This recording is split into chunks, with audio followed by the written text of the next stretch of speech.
seeing if I can turn it now. I want to make sure it's charged. You using a phone or? Yeah, I have to. For some reason, I'm trying to do it on the computer. You want me to rotate my phone? I could rotate it. Hold on. Give me a second. Is this better? Hold on. How come you can't see me though? Not letting you do it? Is this better? I'd rather not hold it if I don't need to. Okay, it's working for you? On your end, is it working? Does it show it's working? It's locked. Okay. Either way, we can do it straight. It's fine. Okay. All right, then. The only thing that's challenging is that I set up all of these links that I did research for, but either way, if I have to go out of it for a minute, that's fine. I just want to see what happens if I go. Just so you know, I'm doing this from my phone. So. Okay. All right. Welcome. Thank you for joining. Today, we have a very interesting guest on the show. Anas, I don't even know what your last name is, but it doesn't really matter. You can give it to me or not. Welcome to another episode of the Soothing Semantics podcast. I'm your host, Rafi Pinsky, and I am a former Israeli soldier. Whether you like that or not is a separate conversation, but today we are going to interview a Palestinian-American from Brooklyn, where I grew up, and we're going to go into the conversation. We will probably disagree on certain things. We'll have agreements on certain things. We sat for 3 hours, maybe a week and a half ago, trying to get an idea of what we both think and how we both understand the conflict. And hopefully we'll be able to get an understanding of both sides. So Anas, thank you for coming. Appreciate it. No problem, man. Look, to start, I don't see a problem in debating this discussion because in the Palestinian community, we want to give our side of the story. So people can decide for themselves, since we're in a free society in the West and the world at large, to decide who they want to side with. Do they want to side with the Palestinians or the Israelis, or they want to be neutral? It's up to them. But we have to give them the full story, the full picture. So how you want to start this? It's up to you. I'm just seeing if I can get a phone stand. Pretty sure. Here we go. I found it. Perfect. Okay. This is exactly what I needed. Okay. So I got a little tripod for my phone, so this way, because while it's charging, I can't rest it down. Hold on one right here. So I understand that you, by the way, I watched the video you posted the other day. Yeah, I posted it yesterday. So I sent it, as you saw, I posted it to a couple of people's accounts. This is a little bit tough to do. Okay. Higher your volume a little bit, because I could barely hear you. Higher it a little bit so I can hear you good. Here now. Your volume is good. Okay, it's fine. Okay.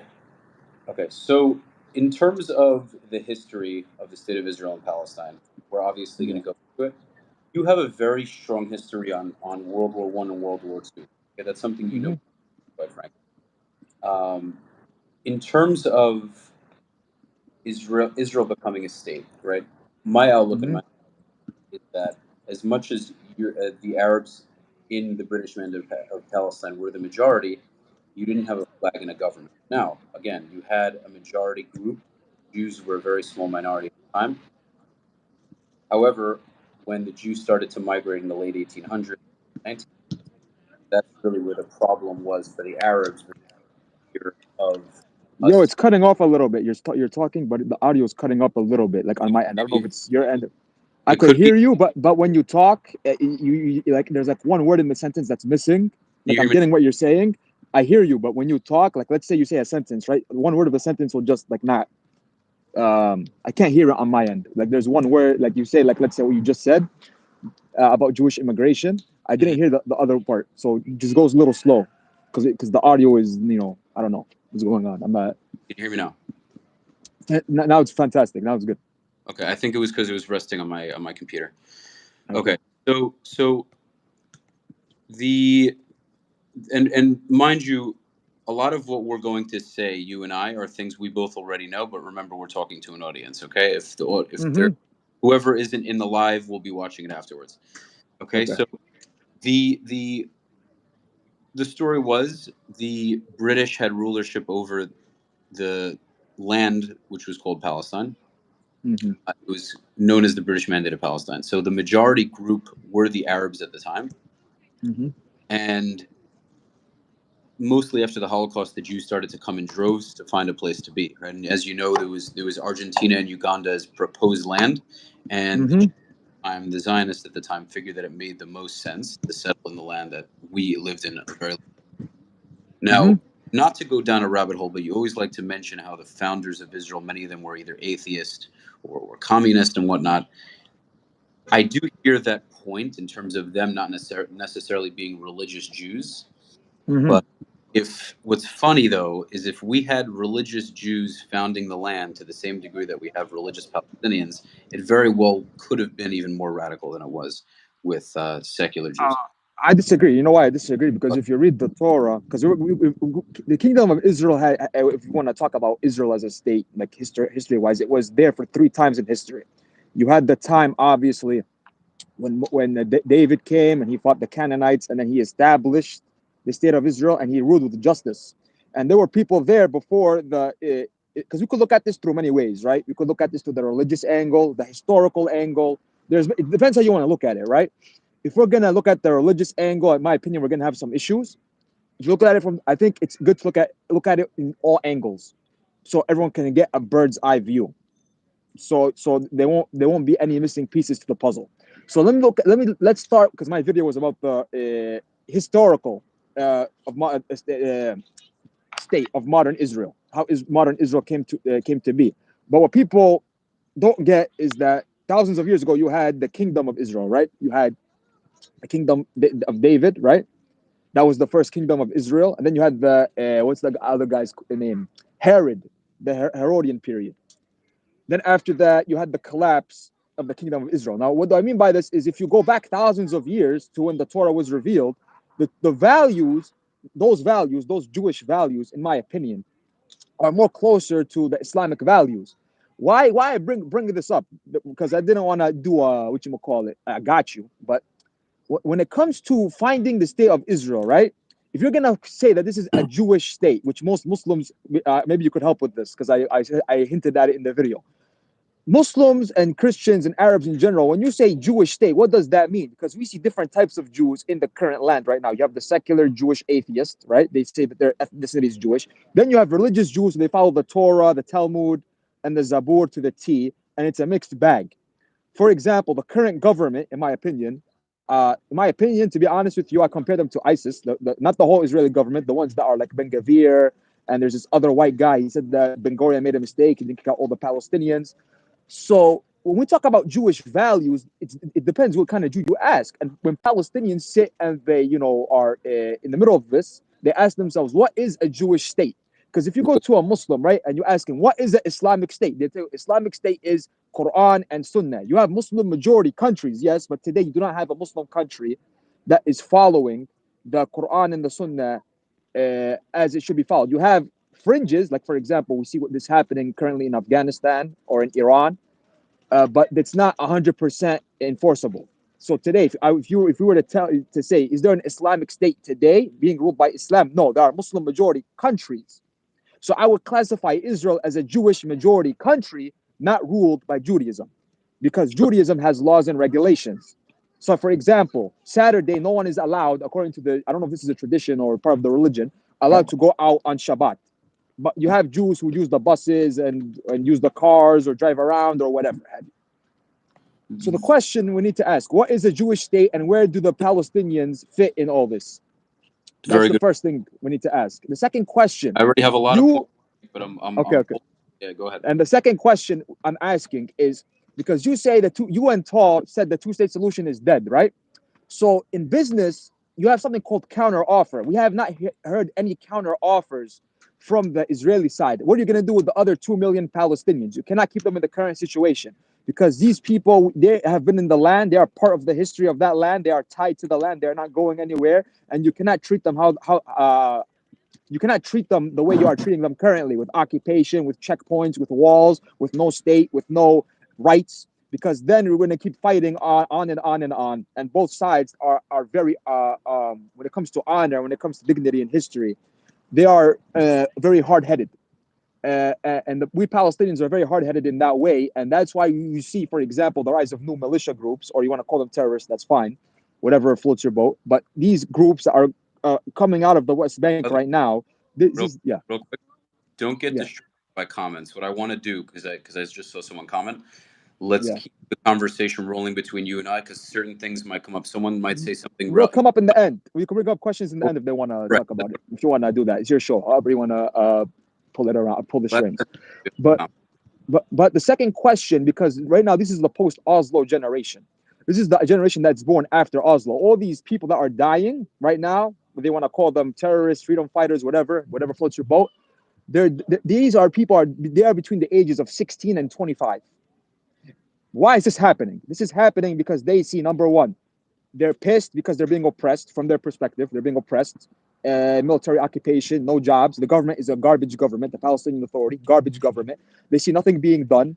So the best way for them is to deal with oppression is through violence, according to the Palestinian side, because they want to create a two-state solution. They want to be free because they cannot live under occupation, under checkpoints, under apartheid. And I know you're going to think there's going to be no apartheid, but a perfect example is Hebron.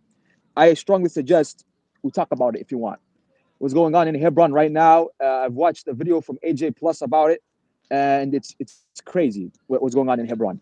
And now the new government, in my opinion, we're going to see a lot of problems in this year. We're in a new year right now, 2023. I do not want to see war or killing like 2 years ago. 2 years ago was a tragedy. And to get a taste of what happened 2 years ago, I want your opinion on this. And then after that, I'll give the mic to you. Is on live television, a Palestinian Arab living in Tel Aviv, Jaffa. He was lynched on live television. This was on I-24 News. They brought it, and everyone was standing around, not doing anything. He was lynched by an Israeli settler, or I don't know what his political leanings were, but that happened a lot. That happened a lot on both sides, and it happened a lot yes, more. It happened a lot more on the other 2 side. years ago. But I was surprised it happened in the settlements. I expect this to happen, but in Israel, proper, Tel Aviv, I was shocked to see this. Now, this is what I tell people. Imagine if you saw, let's say, 2021, you were to see a Jew being lynched in Baghdad or in Damascus or in Beirut or in Cairo, or a black person being lynched in Georgia or in Alabama, how the news would cover it differently. But since it's a Palestinian being lynched, and this was allowed under the Netanyahu government, because Netanyahu, he went to war against Hamas over a lot of reasons, because of the what happened during Ramadan when they attacked Masjid al-Aqsa, and Netanyahu, in my opinion, used religious sites as a political tool to stay in power. So we have to dive into this. In my opinion, we have to look at, like I told you, we have to look at this through all angles, number one.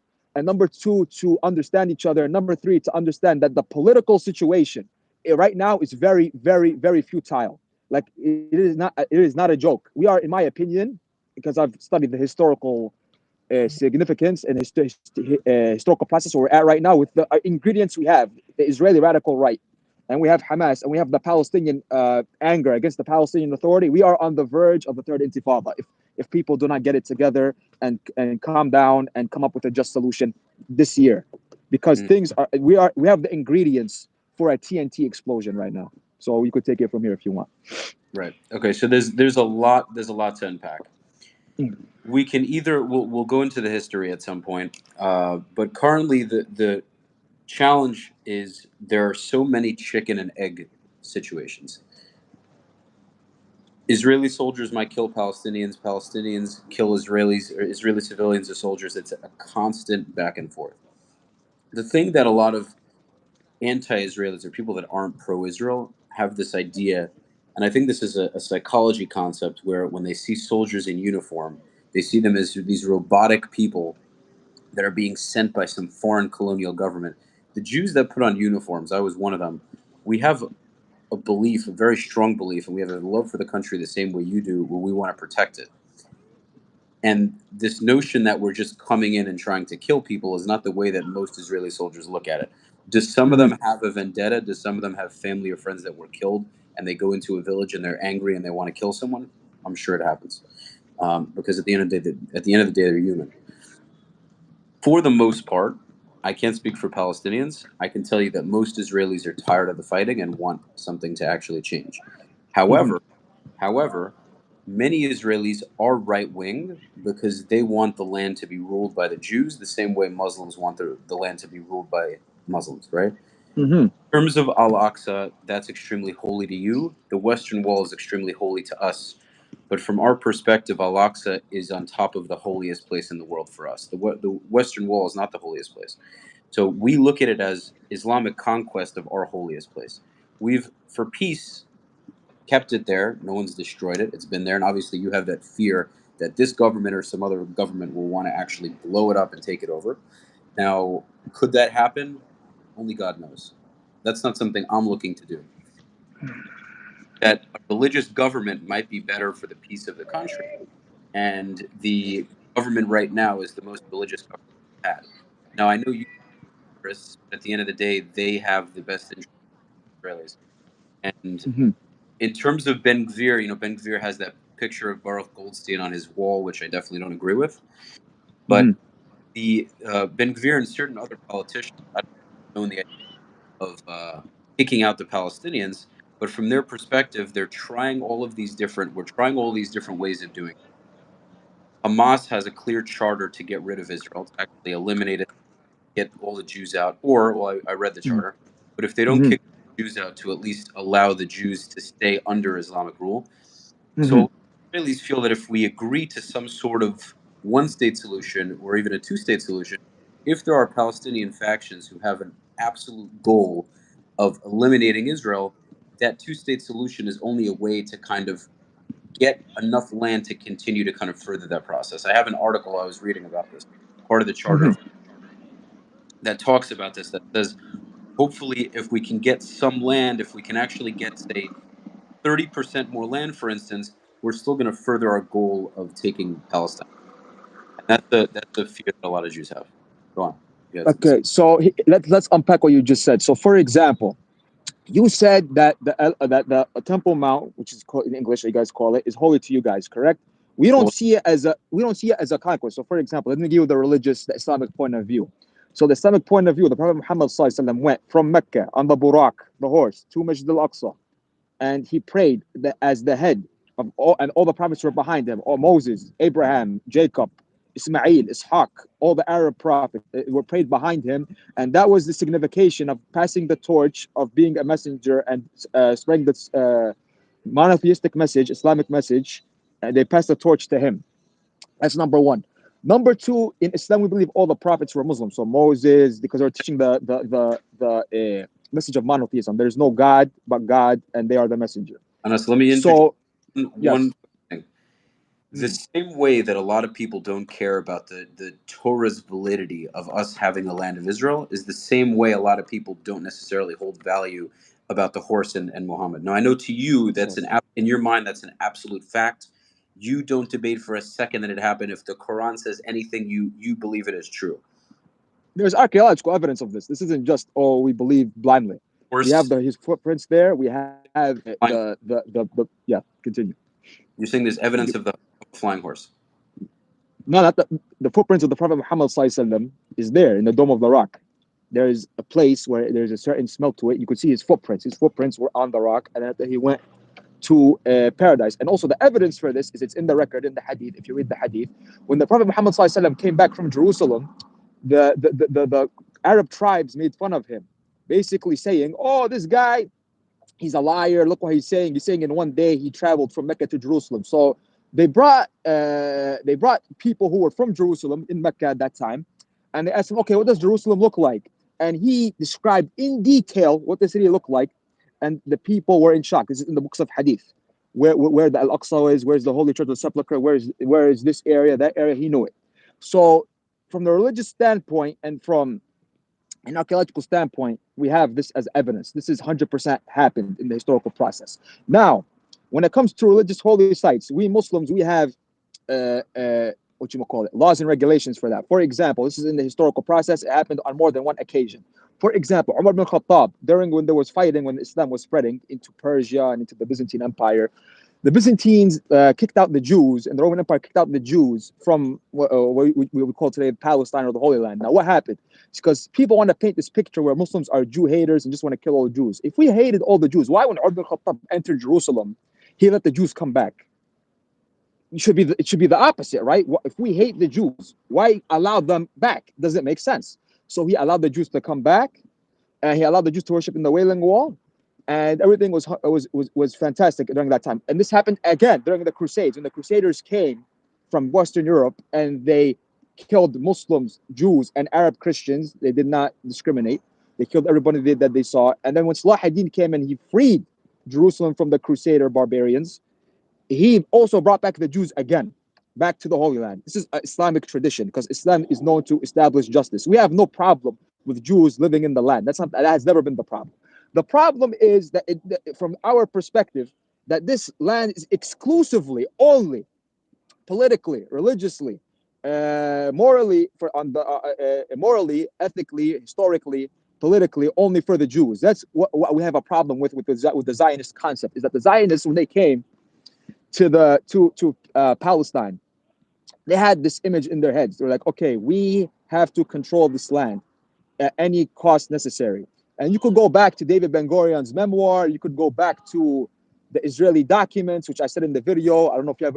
We'll get to it if you want to have a response for that. But Sure. when the Israelis took control, there was a lot of unethical stuff happening during the war of 1948. And now the reason why I bring this up, because people say, "Oh, you're going to say this," and then these people did that. To have a peaceful solution, everything has to be solved, and everybody has to get their right. If everyone's rights is secured, there'll be peace. But if one person's right is not secure, then there will not be peace. That's what I'm trying to get at.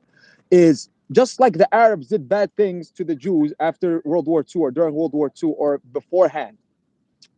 At the end of the day, does there have to be compensation to the Jews who were kicked out of Morocco, Iraq, Syria, Egypt, what have you? Of course, I am for that.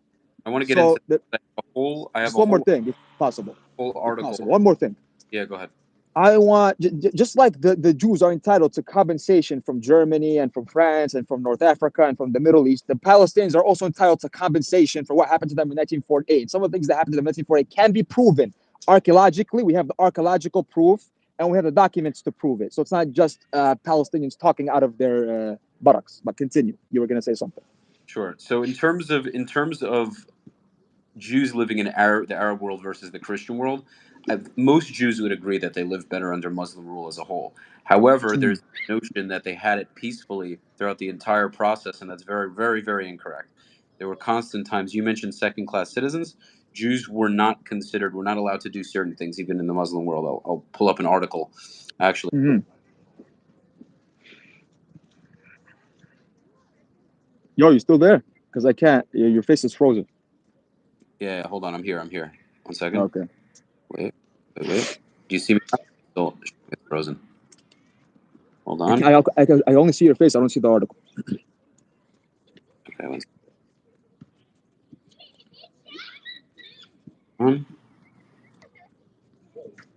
I gotta learn how to use this live, bro. I'm like trying to get the comments here. The comments not going away. Can you tell me the source? I'm gonna I can't see it. Let me find it because I'm just gonna search before.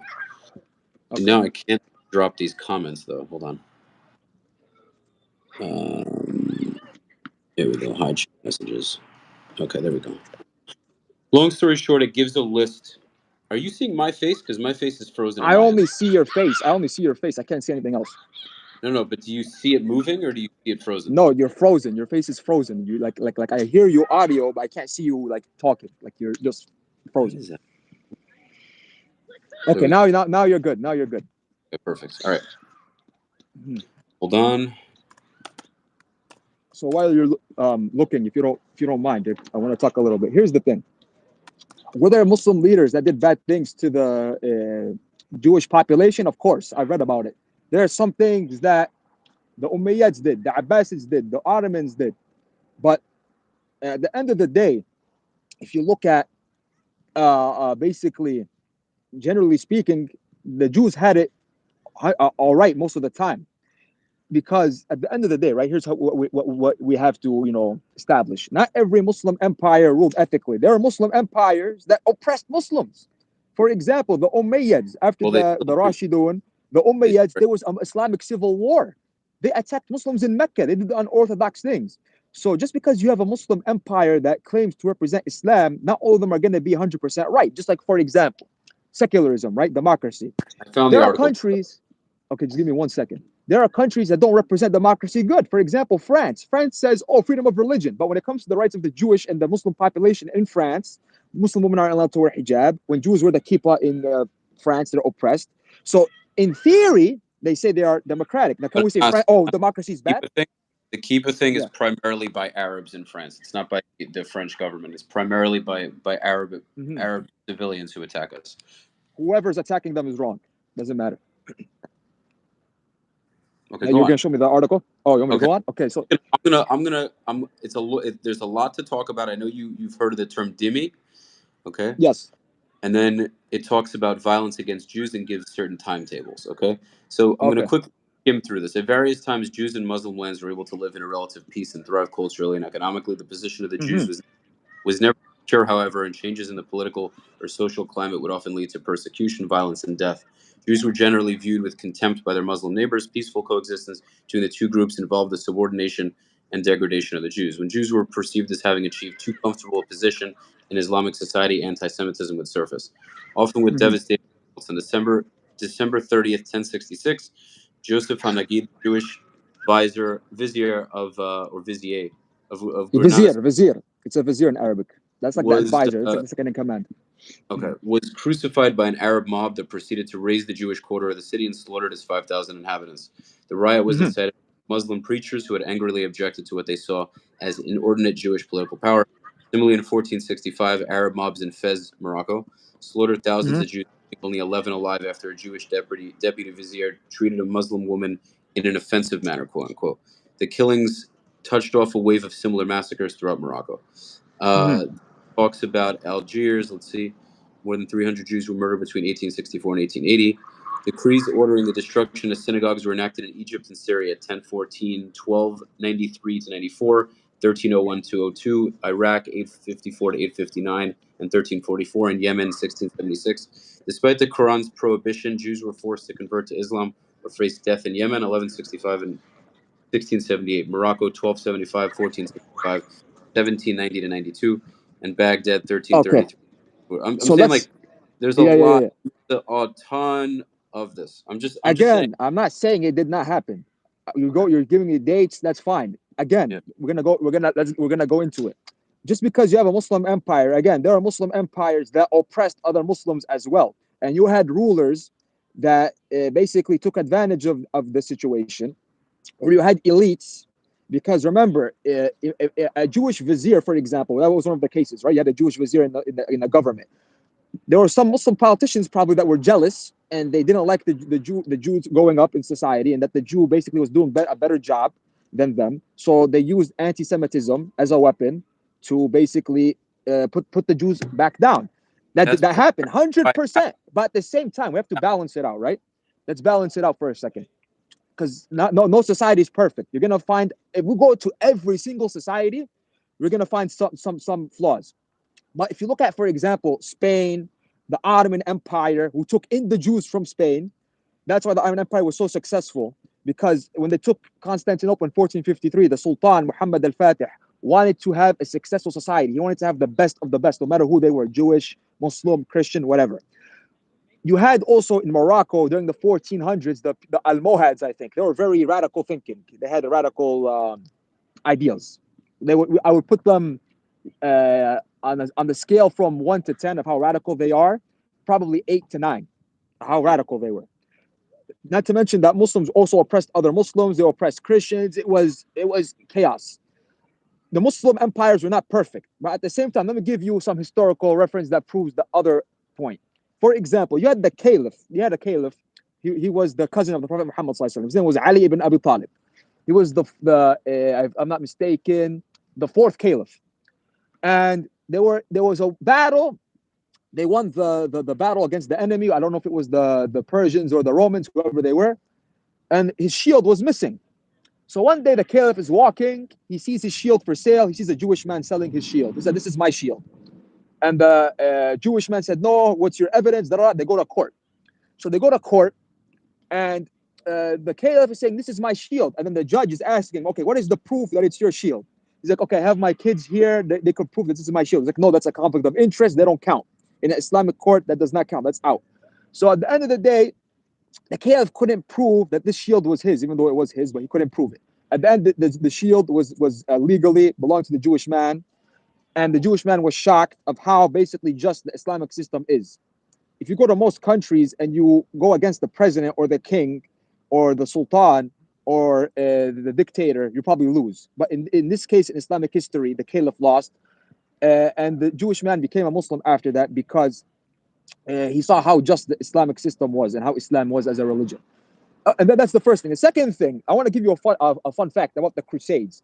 During the Crusades, when I think this was the third Crusade, when the English came back and the French came back, they had these ladders that were they were fireproof basically.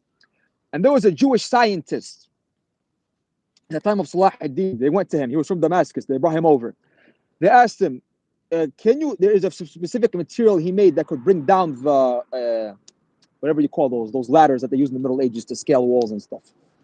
So they gave him the formula, and this Jewish scientist, he saved basically the Muslim empire. He saved Jerusalem from falling because of his smartness. So Jews in the Muslim world played a big role in our society. When they had something good to offer, we took them in. We helped them out. They were high in status. Now, I'm not saying it was all perfect. You basically showed your side that, look, there was a lot of hiccups, a lot of problems in the Muslim empires. And I agree with you. But those same Muslim empires were oppressing other Muslims as well. So it was about power, basically. If you go back in time and you go to a random Muslim in Spain or Morocco or Egypt or Syria or the Holy Land or Jordan or Turkey, and you ask them, "Do you have any problem with the Jews?" The normal Joe Schmo will tell you no. Now, if you go into politics, because in politics you all know people, they have a vendetta, they get jealous, and they do unorthodox things for power. We have seen it happen. And unfortunately, these things happen, and sometimes the Jews were scapegoated for other people to rise up in their place. And this is very unfortunate that happened. By the way, Now, yes, yeah, there was prosperity for Jews in Muslim and Christian countries, but again, even in Islamic countries, the Muslims knew that they had rulership and there was no contest. The only time there was contest, and this is what happens throughout history in any country where Jews started to succeed, is that they feel threatened that now this small minority is starting to gain power and they could at some point overthrow them, take their money or whatnot. And this happens throughout history, and this happens with every group. And this is a fear that Jews have in Israel, right? So as much as whenever the underdog is the underdog, people who naturally support the underdog in any instance will say, "Oh, look, they're the oppressed. The ones who are stronger are automatically the ones causing all the problems. We have to help the people who are the underdogs. We have to help the weaker side." That's not always the full story, though. You have to understand the full story. Just because 100%. it's a similar conversation where if two people are having a debate and one person is yelling and it's all emotional, some people look at the emotional person yelling and say, "Oh, they must be right. Look how emotional."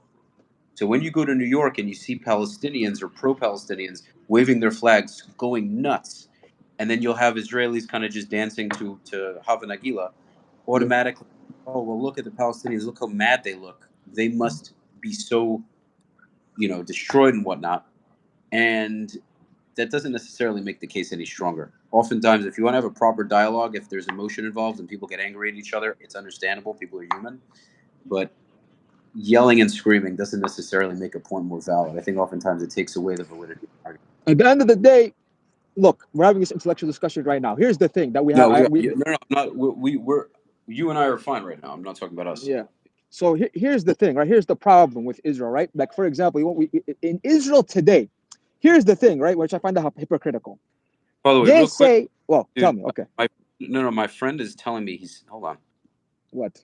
I have to. What happened? You okay? You still with me?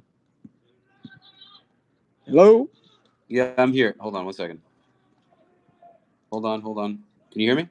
Yes, I hear you. Fantastic. I just don't see I just see your face, but it's not moving. So, do you mind if I move? Because right now it's a little cold, so I need to There move a we go. little bit to stay warm. No, You it's don't fine. mind, It's right? fine. My friend just Okay. asked me when I'm starting, and I told him I started a half hour ago, so I'm confused. My friend told me to send him the link, but I can't. I don't know because I don't want to destabilize the thing. So I want to send it to him after we finish. So I'm gonna Share. walk around because I want to stay warm because it's getting colder now here in New York. It's not like Florida, you know. What? Hello? Hello? Do you hear me? Let me send it. Let me send it to a couple of people. I know my face is Okay. frozen. Let me send it to a couple of people. Just give me a But second. you could hear me though, right? For the most part, I, you could hear me. I can hear you. Yeah. Yeah, I could hear you. Fantastic. So while you do that, can I talk or not? Because it's your show. I don't want to disrespect you.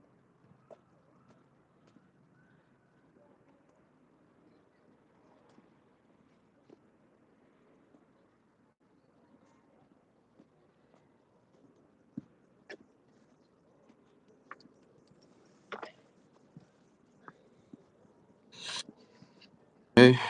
You're All back? right. All right. We're here. Yeah. Okay, so we're half an hour in.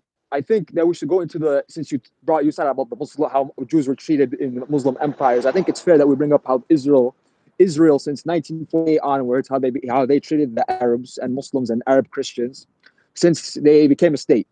So here's the thing, right? Here's where I get a little pissed off because the Jews know what it's like to be oppressed. Throughout history, they've been being thrown around like meat from one country to another, being oppressed. Whether it's in Russia, whether it's in Poland, whether it's in France, whether it's in Germany, whether it's in the Arab world, whatever have you. Put name any location, Jews have been oppressed. Except I don't know, maybe in India. I haven't heard any Jews being oppressed in India or China, but I don't know. Maybe they have, maybe they haven't. I don't know. But all over the world, Jews have been oppressed. Now here's the question. Here's the question, right? Because like I said in my video, most of the problems we're dealing with right now is because of England, the United States, and France because of World War One. Now here's the thing, right? uh, Under the Ottoman Empire, the Sultan refused to give Palestine or the Holy Land, or whatever you want to call it, to the Zionists because it is a waqf. In Arabic, waqf means holy sanctuary, the whole land, right?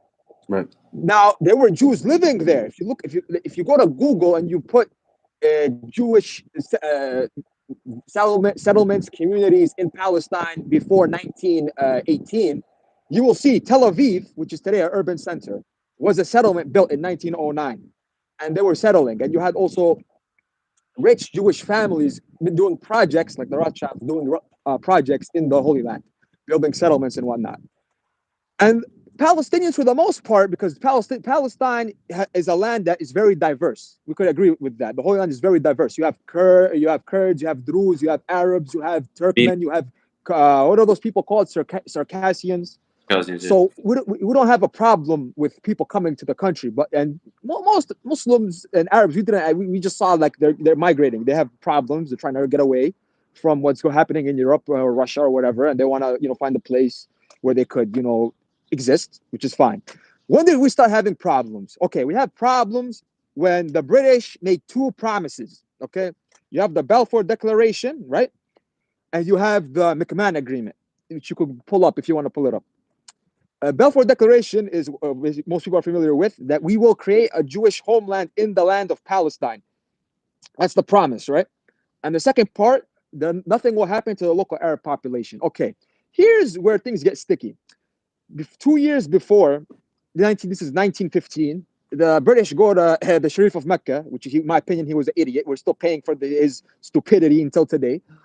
They went to him. They said, "Look, man, rebel against the Ottoman Empire, and we're gonna we're gonna give you the whole Levant, which is Syria, Lebanon, Palestine, Jordan, the Hijaz, and Saudi Arabia today, and we're gonna make you the king of this land." So basically, they're promising him a pipe dream. Because at the end, the British and the French knew what was going to happen. They just gave the Arabs this pipe dream, and this guy fell for it because he was power hungry. Anyway, so after the revolt happens, right? The Zionists also were working behind the scenes because America didn't get involved in the war for nothing. There had to be lobbying done because the war was a stalemate. It was serious, like it was a coin flip who was going to win that war. Even the Ottoman Empire, if it wasn't for the Arabs revolting, the Ottoman Empire, I am convinced it will be still standing to this day. But because the Arabs revolted, and that's what the British needed, they needed somebody from the inside to destroy the empire from inside, and that's why you had the Ottoman Empire collapse so quickly. And you had lobbying behind the scenes, politicians, billionaires who wanted to end this war quickly. They wanted. That's why America got involved. Right, because you mentioned the British. You mentioned after World War II.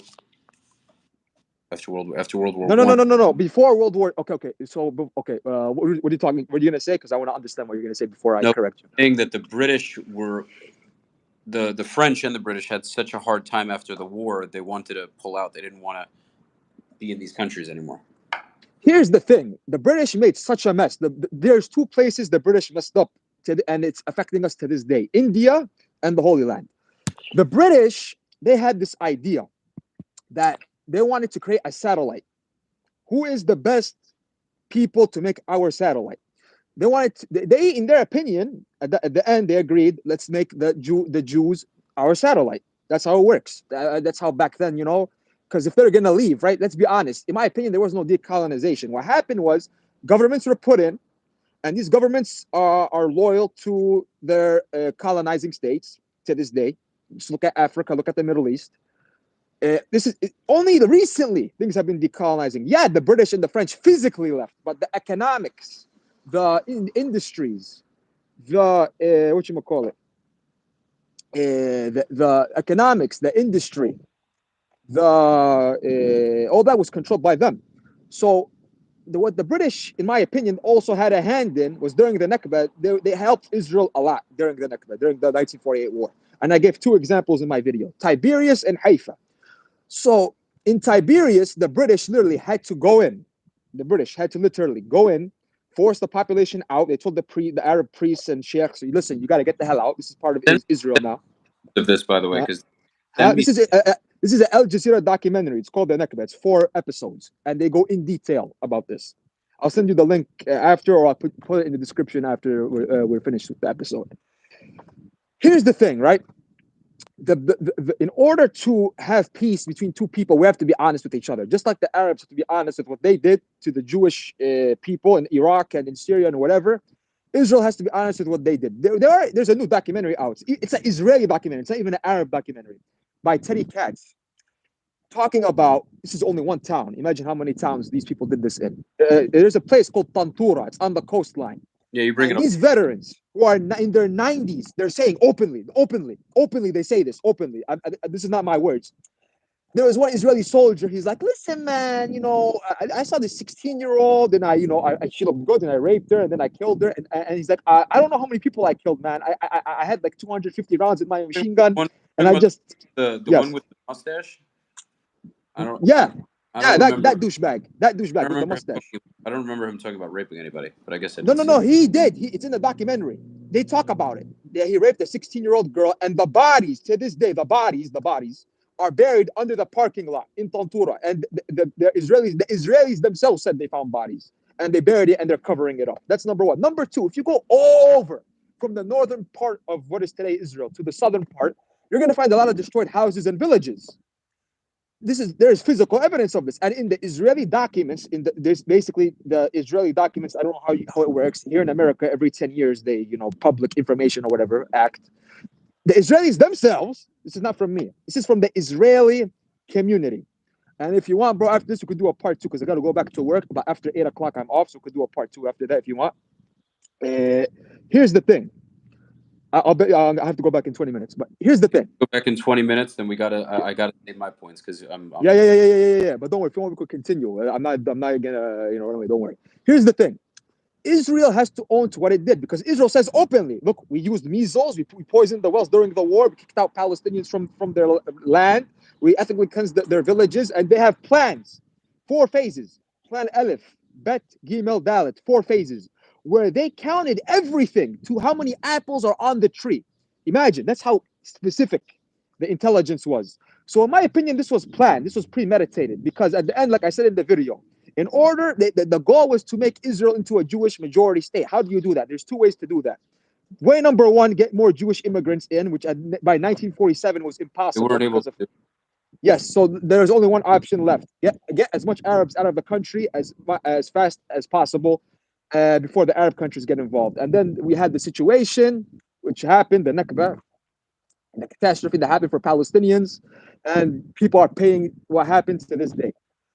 So, and also we had the concentration camps after the war. Haaretz covered it, where Palestinians and prisoners of war had to literally work from 19, and they were on lockdown from 1949 to 1966.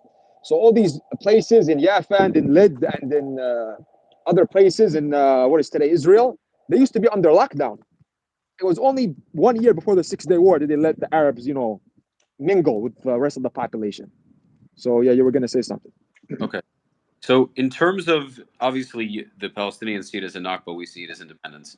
At the end of the day, in terms of living in the land as a majority, if the other party is not going to agree to certain lands, because we had I think it was called the Peel Agreement. That was the initial partition. That was the first one, the Peel Right. Commission.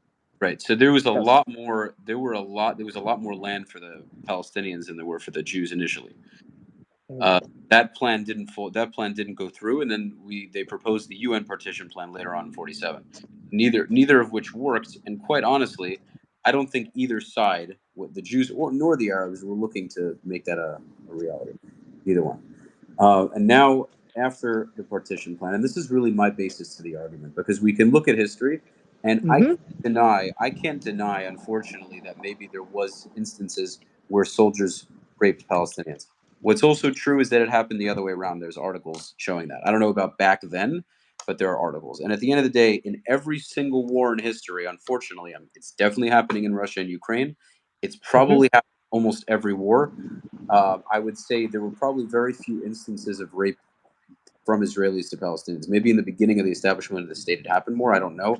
I don't have numbers, and I'm not here to simply just put a wall up and deny anything. If it happened, it's horrible, and of course, I'm against And it. on my side, if Right. anybody did something wrong, I'm not here to say, "Oh, the Arabs are right." But what I I'm don't play that nationalistic BS. but I'm I'm a saying, religious person. the Yeah. thing is, man, is that it happens in Europe. It happens by Muslim immigrants very often. It happens in Germany and other Western states. They come, they see how the women are dressed, they think they're easy, and they do that all the time. It's well documented. It happens all the time. It happens by Mm-hmm. certain groups from Africa. It happens by groups of from the Arab world. They come, they're poor. They see these Western beautiful blonde women late at night in an alley, and it happens a lot. You can do your research. So it's not. Mm-hmm. The point isn't to attack any dude. The point is that to sit here and nitpick and try to tally up who does more isn't going to get us anywhere.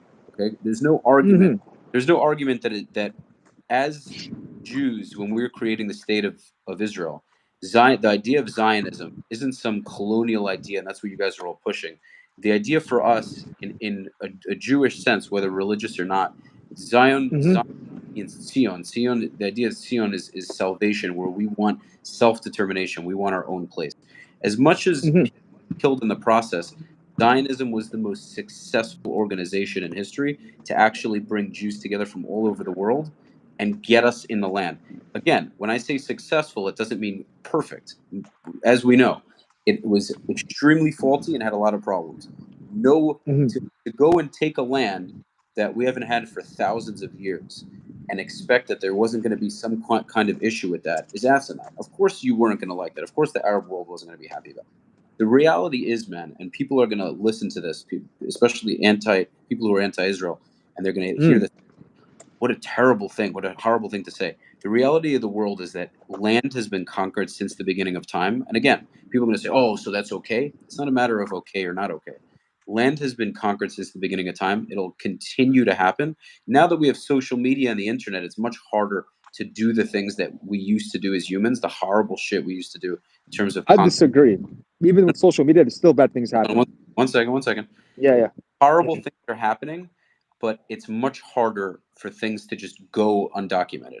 Of course, Mm-hmm. there Yemen. You have Russia and Ukraine. You have is the whole challenge the challenges with Israel. Of course, things are still happening, but it's much harder, and especially with a country like Israel. As much as people want to shit on it all day, we Mm-hmm. actually we actually care to a large degree what the international community says. I know you guys are going to say, nah, no, you don't. No, you don't. I was in the army. So are there many instances where Israeli settlers do things that they shouldn't do and they get away with it? Definitely. Are there times where Israeli soldiers get away with things that they shouldn't? Sure. But for the most part, the Israeli soldiers are dealt with, arrested, interrogated far more. If you can find me another military where they do this, where they interrogate soldiers if they beat up a Palestinian, meaning if they go and beat someone up and they get interrogated, highly doubt it. In militaries, I'm not talking about police. Okay, here's Continue, Yeah, continue. hold on. There's a bunch more points. Now, my point is this, and this is the I don't like to have a religious argument, because the religious argument you never get anywhere, because it's my Bible versus your Bible, my book versus your. I think ultimately monotheism, all three Abrahamic religions agree that the Jews were promised the land of Israel. Okay, now there are obviously counter arguments to say, well, maybe God was supposed to just give it back to us at some point. We fought for it in the beginning when we had it historically, and we had to fight for it, I believe. As much as that sucks to say, there is a component to that. At the same time, the British were the ones who ruled it. We had an opportunity to split it. There were times where the Arabs had certain interest in sharing the land or working for a peace agreement. There are times where the Israelis were interested, and there are times where neither of them were. Because both sides, like Israelis, never wanted peace. The Palestinians say, "Oh, the Palestinians never wanted peace." I don't. I wouldn't say that. I know there are definitely groups of Palestinians that just want to have a house, a job, and call it a day. But at the end of the day, I would say without a shadow of a doubt, most of them, if you ask them, if they weren't on camera, if you went and asked them if they want the entire state of Israel to disappear, put the flag of Palestine, and have complete Muslim rule, most of them would probably want that. I can't say I would even blame them to some degree, but the idea that they really want the Jews there to split it, I don't think that's really the case.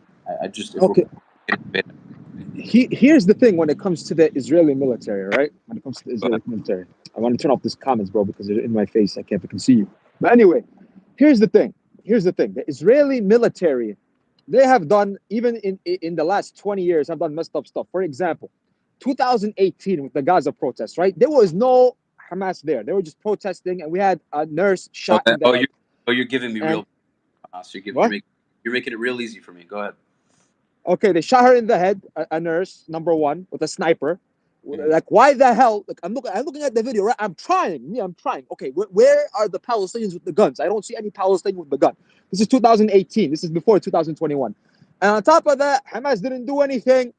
They were chilling. Also, when it comes to bombing Gaza, right? We've seen it. I could just go 2 years back. Hold on. Let's stop at the riots real quick. Okay, 2018. I'm talking about. I understand. I was already out of the army at that point, but I knew people. There were absolutely people with guns. There were people with weapons. They had wire cutters. They ran up to the fences and they tried to cut the wires and get in. What does the nurse have to do with it? What? The nurse got shot. The nurse, Rozana Najjar. Listen, the nurse shouldn't have been shot. If it was on purpose, I condemn that. It is. Listen, you can't. Again, I'm reminding you, Israeli soldiers are humans. My point is that they have emotion. I'm not saying it's okay. My point is that you think people are going to nitpick at every little thing we do wrong. There's a high likelihood, and it could be not, but there's a high likelihood that Israeli soldier, either they were just trigger happy and wanted to kill people, or they have a family member or a friend that was killed, or they know someone that was killed and whatnot, and they're fucking angry, and they just wanted to shoot somebody. That's not right, but that happens on both sides. So hold on. I think that's wrong. I'm making that very clear. The fact of the matter is, no other country would allow thousands of people on the border burning tires, throwing Molotov cocktails. Some of them have had guns.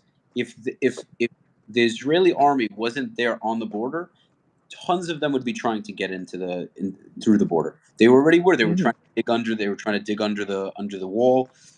They had wire cutters trying to cut the fence open to get through.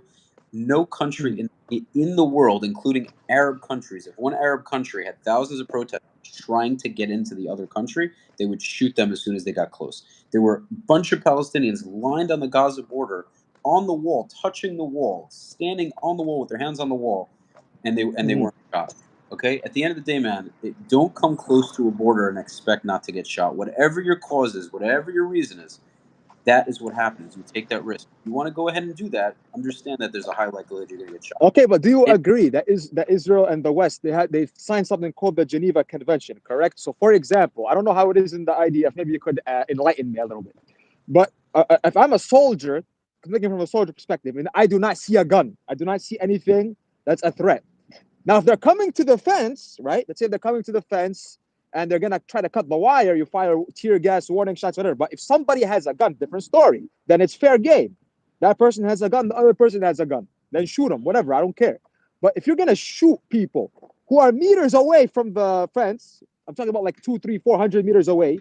I have a problem with that because you have a nurse in international law. That doctors and nurses shouldn't be shot because they're saving lives. Whether you agree, whether it's a Palestinian nurse or an Israeli nurse or a freaking, I don't know, whatever nurse, right? They should not get shot in any circumstances. That's number one. Number two, when it comes to Gaza, right? Israel has used Gaza as a lab when it comes to using white phosphorus, when it comes to destroying everything indiscriminately. Now I know you're going to tell me, oh, they drop a little bomb to give them 3 minutes to escape. Escape where? John Stewart did a joke. Escape where? Egypt and Israel are putting Gaza in a corner. Where are they going to go? Swim in the Mediterranean Sea? No. But listen, if they have a certain amount of time and they know that the place is being bombed, that's a hell of a lot more than other countries are doing. This is a war, though. We have this delusion that it's some kind of game of backgammon. It's shesh-besh. We're having a hookah. We're having a good time. This is a war. The goal of war is to defeat the other side. The goal of war is to kill or incapacitate the other side where they can no longer fight. They have to surrender. And now the victor's needs are met, and whatever happens to the other side happens to the other side. I'm being raw with you. I can butter it up for you, but I'm calling what it is. At the end of the day, Gazans are in a terrible predicament. I think anyone who argues that is stupid. It's a horrible place to be in. I wouldn't want that. Biggest open air prison in the world. Horrible experience, right? Yes. At the end of the day, when you're shooting thousands of rockets into a country and you're going to have, but they're doing it because no country would tolerate anywhere near the amount of rockets that were shot, no matter how high the quality of the rockets are, no matter what their goal is in shooting them. If rockets are being fired from one country to another, 90% of countries would have decimated it. Arab countries, if Gazans tried to shoot missiles or rockets into Egypt to that degree, they'd get fucked up. Excuse my French. They get fucked up. It doesn't matter Muslim. They even created. Okay, but here's the thing. Egypt created buffers. Egypt created buffer zones. They destroyed houses along the border, and they flooded the tunnels with water because they were trying to actually work with Israel and say, okay, we need to do something about this. So Egypt was working with Israel to actually kind of try to stop this. Now the Iron Dome, which is a fantastic thing, and people that are kind of against the Israeli military say, oh, we shouldn't, Israel has the Iron Dome and all the Palestinians have our rockets. The Iron Dome is in a way saving both sides, because if Israel didn't have the Iron Dome and they had no protection from the sky, and all of these rockets were coming into Israel would have, their response would have to be tremendously harsher than it is now. However harsh you think it would be incredibly worse. They'd be getting bombed. The whole entire land, the whole entire strip would be destroyed. Okay, here's the thing. Let's look at the historical process. What happened in the last few wars? So let's look at 2012. What happened in 2012? Israel killed a Hamas military commander in 2012, which led to the 8-day. So we're talking about basically what led to Hamas firing the rockets. Because in my opinion, people always think, oh, Hamas just fires the rockets from nowhere. One day they woke up, just like, you know what, guys, today's a good day to start firing rockets at Israel. Here's what's the situation. I'm going to do everything in chronological order. The first thing. So, for example, let me give you an example for a second. If any intelligence agency, let's say, goes and they kill a military figure or general or whatever you want to call it, there's going to be a response. So Israel in 2012, they killed a man named Ahmed Jabari. He was like an engineer or a commander or whatever he was. In 2012, this was the short engagement, 8 days. It was an 8-day conflict. Hold on one second. And then, yes. I'm pretty sure those were the Mossad guys in Dubai, I think. No. This is in Gaza. They killed him with a drone or a plane in Gaza, What's going on? 2012. Okay. So what happened? They killed Right. Ahmed Jabari, and then after Hamas like, okay, you know what? We're gonna start fighting. So they fired the rockets, and then it was a little engagement. And then Egypt came in, and the UN came in. It's okay, guys, calm down. It was just basically like a flare up. Now in 2021, 2 years ago, Hamas told Israel. This is during Ramadan, the last 10 days, when the settlers are going crazy and going into Al Aqsa and firing at Muslims there and arresting people and beating people up and causing problems during the last 10 days of Ramadan. Hamas is like, look, man, if you guys keep on doing this, we're gonna fire rockets. They gave 3 warnings, and the last one, like, okay, Israel, if you guys keep on doing this and you proceed with the Jerusalem march, because the thing with the goal of the Jerusalem march is to cause problems every year in June or May, whatever they hold the thing, to protest, and they cause riots in East Jerusalem, and they go to the Muslim neighborhoods to cause problems, so they could freaking everyone can fight each other. So Hamas says, okay, man, if you guys are gonna keep doing this and you go on with this, at 6 p.m. we're gonna fire missiles. So Israel did not heed the warning, and Hamas, of course, fired the missiles, right?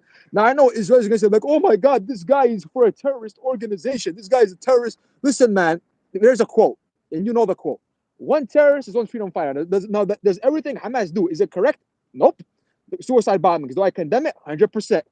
Now, what about what the Israelis did recently, just killing civilians, or how they treat Palestinians or whatever? It's also, valid. If you ask a Palestinian, is Israel a terrorist state? Talk about their government, obviously. I'm talking about every Israeli. Their government and their army.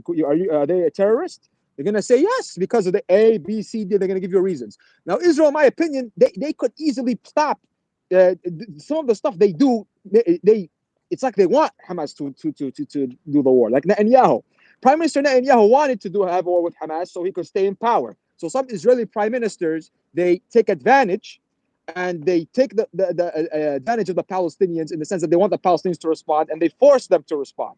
So in my opinion, the Israeli leadership have to be more, number one, to care about their people more, because in my opinion, they don't care about their people. They care about the seats, especially the guy who's in power right now, Mr. Benjamin Netanyahu. He's a fascist. He'll do anything to go in power. In my opinion, if Hitler was alive, he will shake his hands with Hitler and be in power. I don't Yes, agree. you were saying. I disagree with that, Yeah. actually. I know you hate him, but I happen to think he loves Israel very much. I think he loves the country a lot. I think he has a lot of loyalty to it. At the end of the day, he's right wing, and the same way you probably, if we're calling a spade, you probably support certain right wing Palestinian groups. You might not say that to me, but you probably get a pride in it when you see them with their guns and everything. I don't see Netanyahu like that at all. He's a well-educated person. He was in the highest rank of the military. Does he do things that are wrong? Does he do things that are wrong? Sure. I think at the end of the day, he wants a Jewish state where Jews can be free and safe, and he prioritizes that over the Palestinian people. If the But Palestinian people, today, Israel is that. Israel is not just a state. It is, in my opinion, a regional power. It is a player. It is a player. Here's the thing, right? sure. Israel, as because people say, "Oh my God, see these Palestinians." The prime minister, if he wants to solve the problem, I don't care what kind of prime minister you have. It's a very easy solution, man. It's called economic development. It's called give people their rights. If Israel just were to give the people their rights and just let the Palestinians breathe a little bit, in my opinion, the Palestinians themselves, they will stop Hamas. The But you Palestinians see that's happening. themselves. It all comes down to winning over the population. And no, it did not happen. Because when the Palestinians made a decision in 2007 and they voted, they did not vote for the people that America or Israel wanted. So when that happened, it was like, oh, okay, you want to actually vote for people we don't like? Okay, we're gonna put our foot down, and we're gonna blockade you, and we're gonna make sure you don't get food, and we're gonna make sure this and that, and first, second, that, and the third. This is the biggest mistake Israel did, because at the end of the day, if Israel wants to win over the Palestinian population, that's the wrong way to do it. You failed epically, because if you go to Gaza right now, in Gaza, they capture the traitors very easily over there. You know why? Because most of the people, 99% of the people in Gaza hate Israel for obvious reasons. Because they left them no choice. They put them in a corner, literally. They're in a corner in their life. They can't work. They can't do anything. And we have the same happening in the West Bank. And the current Israeli administration knows this. And in my opinion, they want to have conflict. And I'm gonna give the Israeli population some history, a mini history lesson here. The last prime minister that wanted peace, what happened to that guy, Yitzhak Rabin, who pushed for a peace deal, and he signed the Oslo Accords? In my opinion, I have some beef with him, but at the end, I respect him because he at least tried. He tried to make peace. And what happened? Who shot him? Did the Palestinians shoot him? Did an Arab guy shoot him? Oh, it was an Israeli settler. And Netanyahu proudly said, the current guy that you like, he said, I destroyed Oslo. This guy, he destroyed Oslo. If he likes his country so much, why did he destroy the peace agreement? Why did he prevent peace from happening? In my opinion, that's the problem right there. That's Netanyahu. He's the problem. Him and people like him, because people like Itzhak Rabin were killed by his support. People who have the same mindset as Netanyahu. I'll interject quickly. The Yes. problem, the sentiment of Israelis, and to some degree I share the sentiment. You probably aren't going to like it. Is that when we've had more liberal government, which we've had oftentimes, we still have very liberal Israelis, and I think liberal left-wing Israelis could be some of the most dangerous people. Highly liberal Jews, as much as you might like them, because they kind of agree with a lot of your sentiment, we see them as very dangerous, because we see that all they do, all of their social media pages, everything they talk about is trying to find things against Israel. And what I think that is on a psychological level is they feel that if they appease the opposing side, and if they constantly apologize, somehow that's going to work. The problem with the thing about human nature. Rabin served in the IDF, man. Okay, yeah. Hold on. Let me make. Mm-hmm. That's a big problem. And the thing is, we gave Gaza back. We gave Gaza back with tons of resources. You guys didn't want any of it. Hamas destroyed, or before Hamas was in power, but destroyed a lot of the things that were in place because they were Israeli. They had Jewish kind of, touch to them. So you destroyed them, built whatever you wanted to build on them. The problem is that, of course, Gaza is blockaded. Israel has a blockade on it, and that reason that blockade is because we don't want weapons and other things to come through. Now, it's causing this constant back and forth problem where, because it's blockaded, there are attacks, and because there are attacks, it's continued to be blockaded. So we're at this stalemate problem. Mm-hmm. The Hamas government, buildings, is there some sort of infrastructure in Gaza? Sure, there are hookah bars, restaurants, there are some things. Obviously, people go to work and they have this. Whoever goes to work, there's a high unemployment rate, but there is such a desire to take the land to a river to the sea and put the flag of Palestine. They spend every waking hour with that dream. How do you expect to build an economic power or any kind of prosperous economy when every single focus is based on destroying Israel, especially when you want me to answer that? I have an answer for you. You want to hear the answer? Okay, here's the answer. The answer is very simple.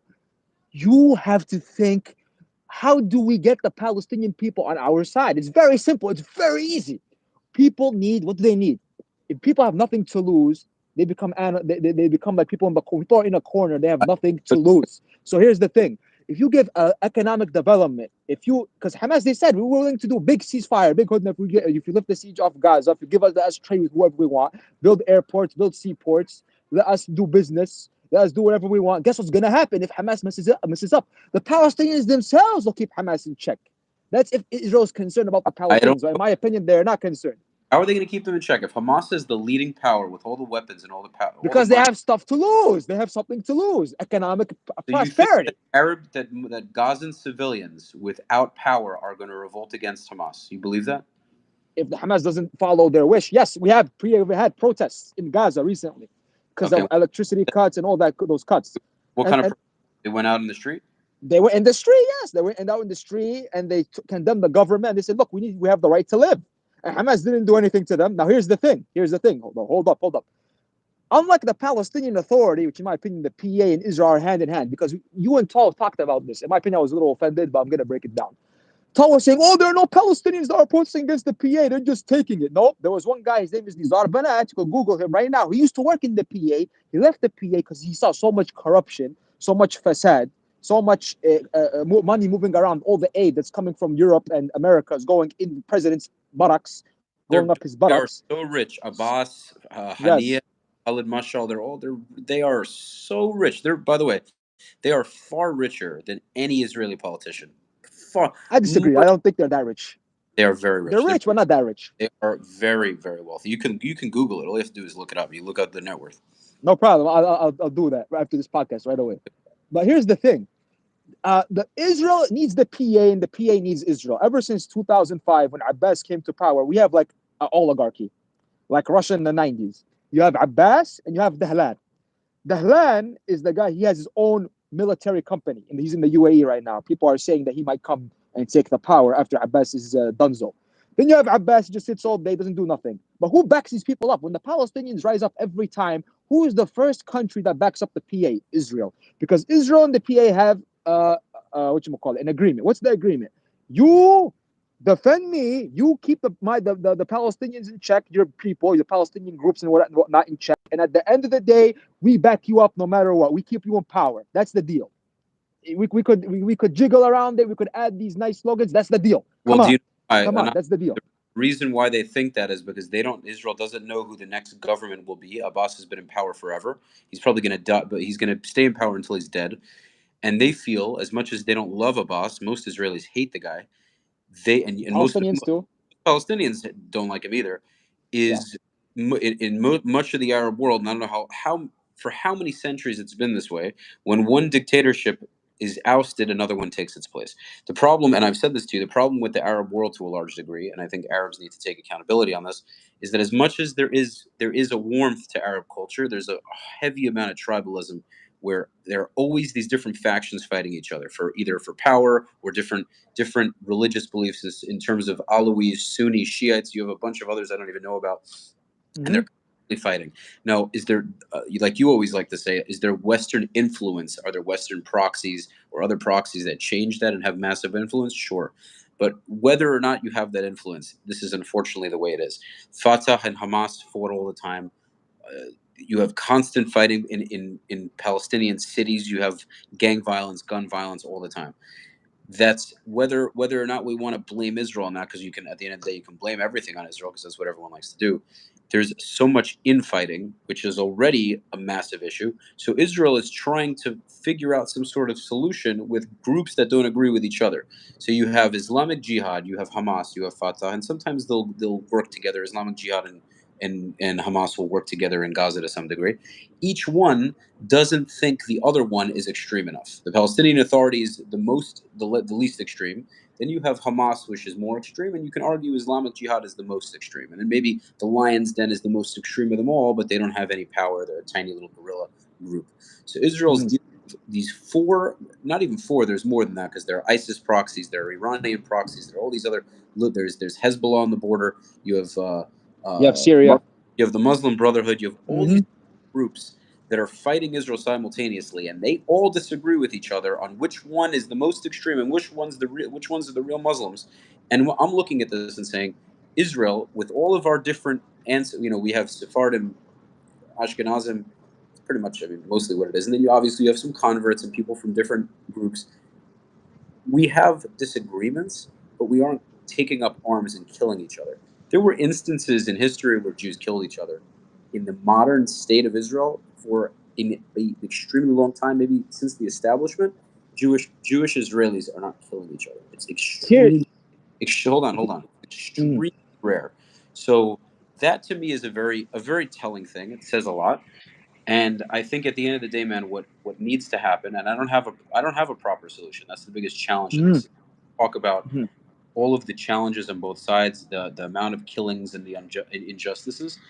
The biggest challenge is the solution. And at the end of the day, it is a very big worry that if we were to make one state, say we were to oust Hamas, Israel went in heavily on the ground, on the air. Unfortunately, civilians would die as a result. There's nothing we can do about that. Can't avoid that. But if the Palestinian population in Gaza said, all right, Israel, we're done. We want Hamas out. Just take over the land. We want our rights. And obviously, many of them would be afraid to do that because they wouldn't trust Israel to do that. But say theoretically it happened. Hamas was out of power. The leaders were killed. They were taken over. Israel now runs Gaza. If they are given equal voting rights, there's always a fear from Israelis that not only are they going to become the majority, which is a big concern, and that they can start to vote in ways that benefit them. So the biggest challenge now is that we have just as many Palestinians as we have Israelis, and that creates. That's why we try for two-state. It makes sense. That's why you put them in their own country, and the Israelis are the majority. That's a perfect solution. The challenge with the two-state is that there are a lot of people on both sides who are not okay with that. So the challenge for this, and this is why right-wing Israelis, quite honest, and by the way, I consider myself right-wing. The reason why right-wing Israelis are not okay with the two-state solution is because they're worried at the end of the day. And I think you're a very logical person. You're hearing me. the reason why so many Israelis are concerned about a two-state solution is that they feel that if they concede land, say now it's 50-50, which is obvious, it's theoretical, right? 50% Okay. of the land is Palestinian, 50% of the land is Israeli. Whatever Okay. happens, we come to some sort of agreement on paper, and Okay. everyone Okay. does this. There are going to be people on both sides who are absolutely vehemently opposed to it. Radical. Understood. There are people who are Mhm. extremely opposed to the idea. My personal opinion is this: we fought for the land. The Jews fought. The Jews and Mhm. Arabs fought, and the Jews won. The victor gets to call the shots. The victor. We now won. All's fair in love and war. Right now, I get Okay, that. that's fine. Now, hold That's on. fine. You're the victor. Yeah. Okay. Now, hold on. I know Mhm. people in the live or people after the live are going to hear this and be like, "Oh, you took the land and now you won, and you think you could just do whatever you want on Palestinian land." Obviously, they're going to say that. This is how the history of the world works. When Islamic conquest, and I think it's different because we had no interest in converting you or just Mhm. taking swaths of land. Mhm. So it is Mhm. different. We just want our own state. We want a little tiny state. We want people to leave us alone, call it a day. And I know it sounds, there's tons of people in the comments who are going to start going crazy. I already know. Mhm. Like whenever I make these statements, I've watched so many videos since I was a kid on the Israeli-Palestinian conflict. Mhm. I'm so used to what pro-Palestinians will respond to every single thing I say. I'm already prepared Mhm. for it, but I can't answer everything, and I can sit. The problem is, you actually. And by the way, you posted. I actually sent this to a few people. I took it out as a segment. I'm just gonna like call you out on this a little bit. Okay, And I call me out. I don't and care. I understand your sentiment. I get why you felt this way, but you look like an absolute nut job. You When? posted you posted a video with Adam Saleh at a Palestinian protest in New Yeah. York, and Yeah. you were foaming at the mouth, man. You looked like you had rabies, and you were you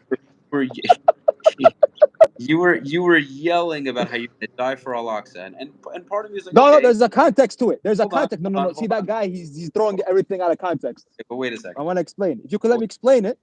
I'll let you explain it, but I just want Okay. to, as much as you have this absolute crazy love for the land, the same way I do, and I understand that you were emotional in the moment, and you feel that everything you're saying is completely just. Al Aqsa Mosque is everything to you. It's you're a religious Muslim. You are willing to die for it. I get it. I get it. But if you're on video, you literally look like you're about to blow up a bus. I'm just telling you what's up. Are you I'm kidding? No, no, no, no, no. See, there's a big difference. Now, just let me telling respond. Let you. me respond. No, no, no, no. I have to stop you right there. Here's the response. I said defend, right? So if someone comes and they try to destroy the mosque, Israeli politicians have said, I have to defend it. That doesn't mean go and blow up a bus, killing civilians. No, I'm against that. I'm a Muslim. I'm not a freaking coward. That's what cowards do. Cowards go on buses and blow themselves up and kill civilians. I'm not like that. I know we have an Arabic saying, wajh la wajh, face to face. Yeah. If the Israeli soldier or settler comes, they try to destroy the Masjid al-Aqsa. Yeah, I will fight them. Even and I will defend it to the death of me. Ask any person, religious person, Muslim, Christian, Jew, if they're willing to defend their holy sites. They're willing to defend it. If someone 100%. came and attacked the Wailing Wall, I don't believe. if Hamas or Hezbollah or anybody tried to go attack the Wailing Wall and the Jews are defending it, that's common sense. So this The guy who Jew. said that I'm a terrorist, I'm not a terrorist. Me, I want to defend my holy site because it has Islamic significance to me, and everybody with a brain would understand that, and every Muslim would do that. I'll go to any Muslim who's orthodox and practicing. They will defend their holy sites. Doesn't matter. Now, does that mean go and kill civilians? No, I'm against that, 100%. Just to keep the record straight. To keep the record straight, I'm against killing civilians no matter what. I'm talking about if the army or settlers like Ben Gavir and the other politicians start coming into and Ben Shapiro start coming into Masjid al-Aqsa and they want to destroy it and they have weapons and bulldozers, I will be there. I will be there, and it's either I'm gonna be 6 feet under or they're gonna go 6 feet under or both. That's what Uh, I mean. I'm defending it. That's what I mean. Not mo- offensive, defensive. most Israelis do not give a shit. Would they prefer that Al-Aqsa wasn't there and that we had the temple?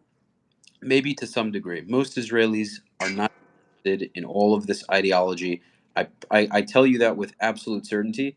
They want their jobs. They're digging tunnels. They're digging tunnels since 1967. They're digging tunnels. Then we have a settler, not a settler, an Australian guy. He tried to blow it up, 1969.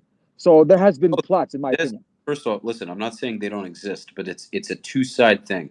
The same way you have radicals on the Israeli side, you have radicals on the Palestinian side. Mhm. It's all a matter of what you stand behind religiously.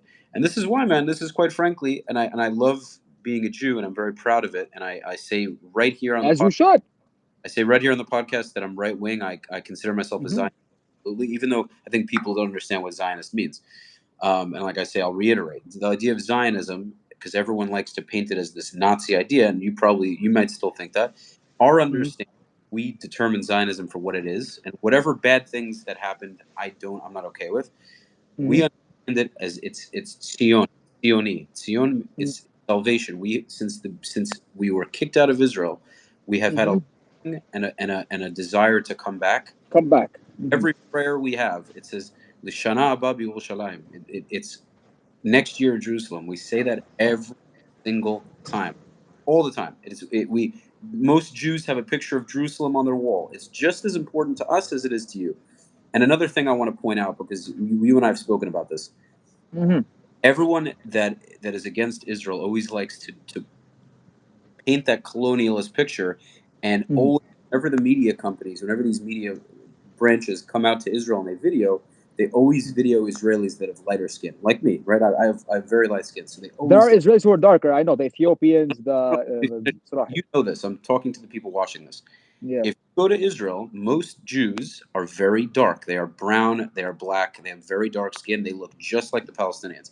I can usually tell them apart. Not always. Sometimes they look extremely similar. Sometimes you confuse them. But typically, and I sent you the picture of my friend I was in the army with. He looks just as Looks Palestinian. Palestinian. You look more Israeli than he does, by the way. Okay? I know you hate that. Let me tell you a little joke. One time I went to pray Masjid Al-Aqsa in Fajr time. 1 second. And the soldier stopped. Yeah, tell me. 1 second. The point is, from even most Arabs, your Palestinian friends in Brooklyn, because I see some of them were looking at my stories. If they went to Israel, I'm sure some of them have been there. Okay, they call it Palestine, whatever you want to call it. Okay, if they go there, they will not be able to tell the difference. If you see if the Israelis are not wearing a kippah and the Muslims aren't if they're wearing jeans and t-shirts, very tough to tell them apart. Especially more of like the gangster soccer kind of kids. 22-year-old dude, Adidas tracksuit, you cannot tell the difference. Both have a cigarette in their mouth.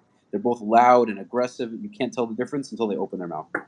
And that's the funniest thing, is that they're always, anti-Israel media is always trying to push that every single Israeli is some white American that just settled there and blah, blah, blah. It's not the case at all.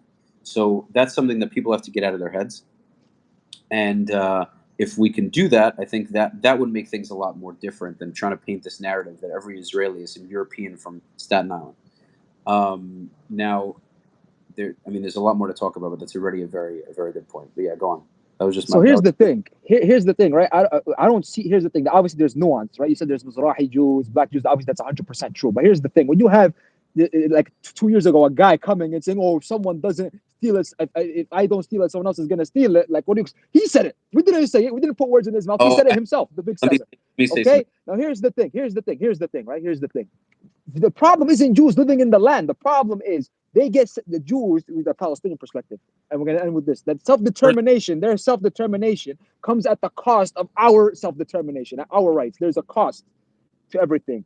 To gain something, something has to give. To get something, somebody has to take and leave something, you know?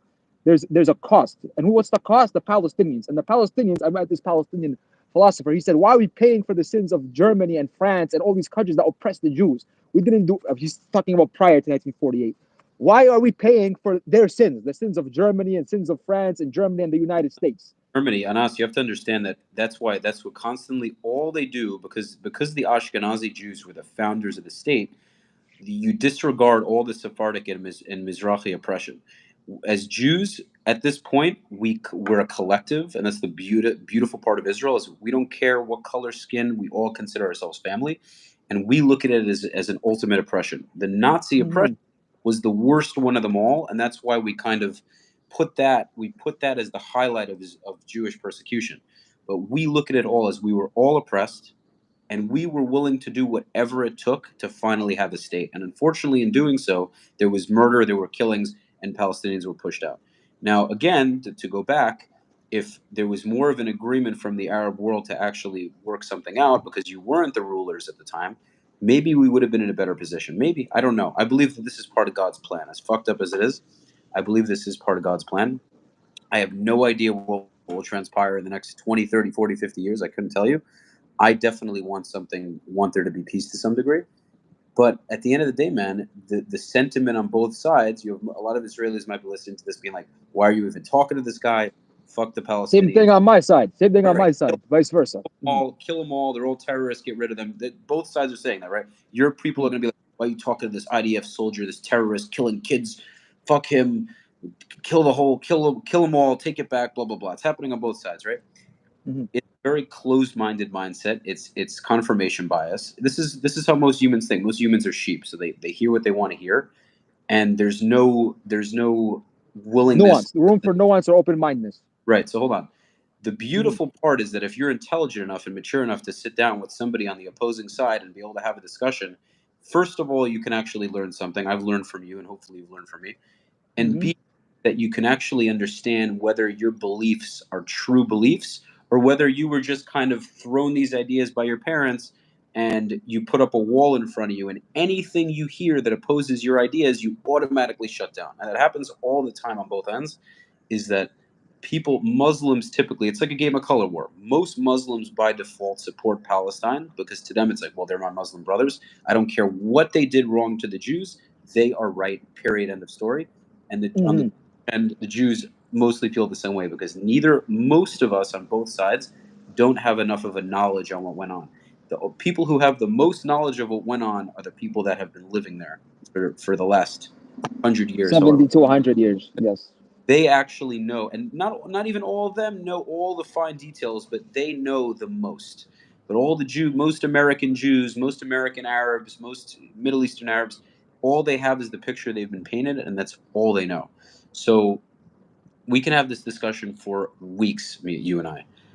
I don't have an ultimate solution. I do believe I'm not a very religious person. That's my own prerogative between me and God. I believe in God very much. It's just that's my own thing to figure out. I have my whole life to figure that out.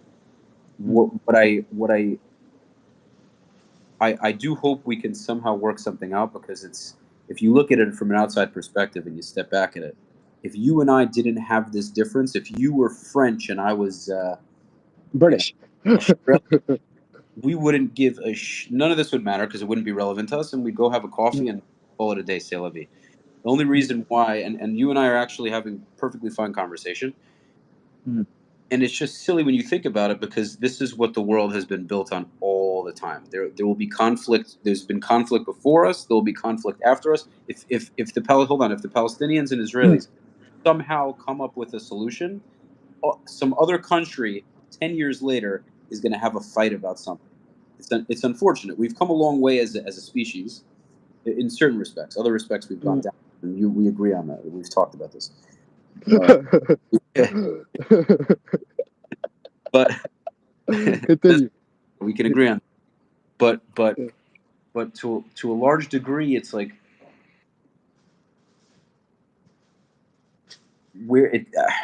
it's tough, man. It's tough, but people are always gonna prioritize their family first, and I think that's also a big challenge. It's like Palestinians want equal rights in Israel. Say that we annexed everything and took it all. Palestinians want equal rights, but as a Jewish state, the Jews are going to be prioritized, and I think that the Arabs are going to kind of have to see the logic. Like for instance, the Druze, right? Now I know you see them as traitors, yada yada. The Druze understand that they're not the priority group in Israel, but they don't really. But their rights are secured. They don't. They're living a decent life. But you know what? It's like that. First of all, it's like that because they're a very small group, and Israel isn't threatened by them because they're a very tiny minority. If the Palestinians were a tiny minority, by the way, this would be a much easier solution. If there were 200,000 Palestinians in the entire region, Israel would be like, all right, let's just take it all back, live under us, call it a day. Because there are millions, that's where it gets tricky. So with the Druze, there's such a small number of them. They're loyal to Israel. They join the military. They don't do crimes. I mean, maybe they do some, but very minor. They don't bother Israelis. Israelis respect them. They have very well taken care of villages. They have Israeli flag. You drive into a Druze village. They have Israeli flags hung up. They have Druze flags hung up. Israelis can go into their villages. Nobody touches them. Everybody gives them hugs. And just from a human perspective, if we were able to do that on both sides, it would be a lot easier. And by the way, there were periods where Israelis and Arabs used to shop at each other's spots in the West Bank. There were I was periods. told in the 80s. In the My 80s, I was told. was there, and my family used to go into Arab villages. They used to go shopping there. They used to buy bread and other things, and they were fine. Here's Yeah. the thing. I'm going to end with this. At the end, you need two things to succeed. A nation, I read the whole historical process. Nations fall because they're unjust and they're corrupt. If Israel becomes a just nation and they treat everybody equal under the law and everyone has his rights is secured, Israel will have a long existence. I'm saying this as a Palestinian, and I want, and the Israeli government, if they want to succeed, if I was an Israeli, follow the role model of Prophet David and Solomon. Why was Israel a superpower? In the Quran, it says Israel used to be a superpower in the Middle East. Why? Because they ruled with justice. In the Quran, it says, Dawood, we made you the caliph of the earth. Why? So you could ensure justice, keep justice. That's key. If Israel does not become a just country, I'm telling you, as a person who the Ottoman Empire collapsed, the Umayyads collapsed, the Abbasids collapsed, Soviet Union collapsed, Nazi Germany collapsed, and America is now collapsing because justice and the people's will is not secured, both eternal and external. So if Israel wants to become a just nation, through justice, you'll have peace. You cannot have one or the other. Like I said in my video, as-salam, mission is Islam. Peace, not submission. That's what we, the Arabs, are telling Israel. We are ready for peace, but a just peace. A peace where everyone's rights is secure and everyone has equal rights and their holy sites is protected, their religious rights is protected, and their personal individual rights and societal rights is protected. That's what we want from this, inshallah. I think that's great. But again, many people don't agree with you. I think maybe in theory they do, but that's really the thing, is that we've been doing this for so long that there's a massive lack of trust. There's been so. I think my belief is this: man, the world will go. And this is why I think this way. I think that there needs to be human work. People have to actually do things to kind of move the ball in a certain direction. But at the end of the day, God's going to do what He plans anyhow. You know what I'm saying? Like the way things are supposed to be will be. Mm-hmm. Kind of funny. It's just funny when you think about it that we're such a similar group. We're such a similar group, and that's the biggest fuckery of it all. Is like I mentioned, you have Palestinians that are very brown, and then when I used to do checkpoints, you had Palestinians that were lighter than me. They had blue eyes, blonde hair, We and come in all shades. I'm what? We come And I'm looking at them, and I'm like, this is so stupid. I'm like, this is ridiculous. And in. but it's funny though. That's how the world works. It's a weird thing, but yeah, there's a lot. Is there anything else you wanted to talk about? Well, listen. You're losing. You're losing your internet, man. You mind going back wherever you were so I could.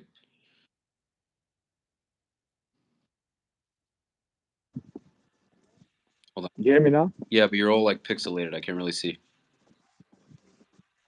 Okay, give me a second. Give me a second. Give me a second. I'm gonna make this quick. What's Maybe funny, you by cut the way, this is part out. people were probably expecting us. We had disagreements. People were probably expecting and hoping that you and I were going to start cursing each other out. But Boxing match. They wanted a boxing yeah, match. yeah, yeah. But the reality is, like, that's going to happen. The reason why we're not doing that is because we both know a lot. If it the Exactly. usually We're both usually you educated. have a lot more of a boxing match when one side doesn't know that much, or either sides don't know that much, or when they're just Yeah. incredibly emotional.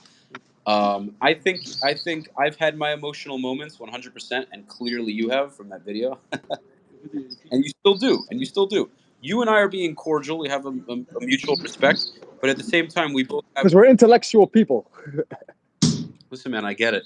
And the thing is, we both also understand that we both love our country. We both have this love for the land, Mhm. right? It's just yeah, Yeah. and it's funny because again, I'll go back to this. Israelis Mhm. watching this might look at me and say like, "Oh, what are you, a leftist now?" Which is so stupid because it's like I made it clear many times that I'm not. You're on the right. But Yeah. but you know, people could think what they think. It's just for me, Yeah. the same way I'm willing to defend my side, you're willing to defend yours, and I have a certain respect Hmm. for that. So ultimately, man, what will be will be. So yeah, Anas, thank you for coming. I appreciate We should do another episode, man. I'm it. open to do another episode. And just for context, man, look, people are gonna take videos. They're doing this to entertain, taking everything out of They can context. At the end of the day, do that. people need to understand the context and need to be open-minded and talk about it, not just take a specific clip or get a story and just, put it like, oh, this person is a terrorist or whatever. But like I told you, man, it's nice being on your podcast. Hopefully you could come on my podcast next time. We'll have a good discussion. More than happy to, man. Have a good one. All Take right. care. See you, man. Bye. You too.